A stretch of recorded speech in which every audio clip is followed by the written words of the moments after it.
कौन है, यहाँ पर देखेंगे परसेंटेज से संबंधित कुछ क्वेश्चन है।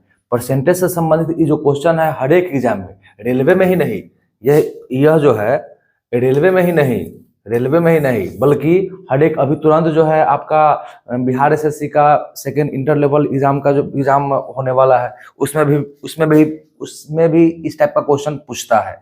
इस बात को समझिएगा, यदि ए की आय बी की आय से 25% अधिक है तो बी की आय ए की आय से कितना प्रतिशत कम है। आपको यहाँ नहीं देखना है, आपको देखना है अधिक, कितना अधिक है। जब इस तरह का क्वेश्चन आवे ना तो आपको इतना कुछ पढ़ने का भी जरूरत नहीं। आप देखिए कि ए की आय बी की आय से 25% अधिक है तो बी की आय ए की आय से कितना परसेंट कम है।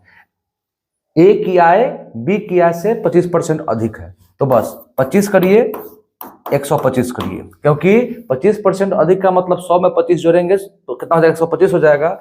25 125 है तो 100 कितना होगा, 25 से कम 25, 25 25 125 ई कर जाएगा आपका 20%, तब यानी कितना परसेंट आ गया, 20%। बस सिंपल सा लॉजिक है, बस ध्यान रखिएगा। इसका फॉर्मूला एक होता है, जैसे मान लीजिए कभी भी कहे इस टाइप का क्वेश्चन कि ए की आय बी की आय से 25%, 10%, 20%, 5% अधिक है तो आपको मान लीजिए कि यहाँ पर 25% नहीं, यहाँ पर होता 10%।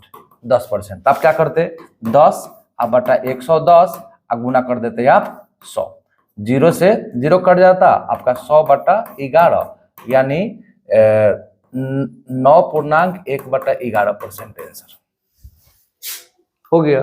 कहने का बात समझ लीजिए, कभी भी इस टाइप का क्वेश्चन आता है ए की आय बी की आय से 10%, 20%, 15% अधिक, जब कभी भी कहे, अधिक कहे तो जोड़ देना है, यही कहता कि कम है तो घटा लेना है 100 में से। हमारे कहने का मतलब, अगर यहाँ पे कहा कि कितना बना दिए हम 25% अधिक, 25% कम कहता तो 25 ही रहता, लेकिन कमी को देखते हुए यहाँ पर करते आप 75 गुना हो जाता 100, तो 25 दिया 75, 100 बटा 3 यानी 33.1/3% हमारा आंसर हो जाता। तो ध्यान रखिएगा, कमी के लिए घटाना है और अधिक के लिए जोड़ना है। इस टाइप का कितना भी प्रश्न मिले उसको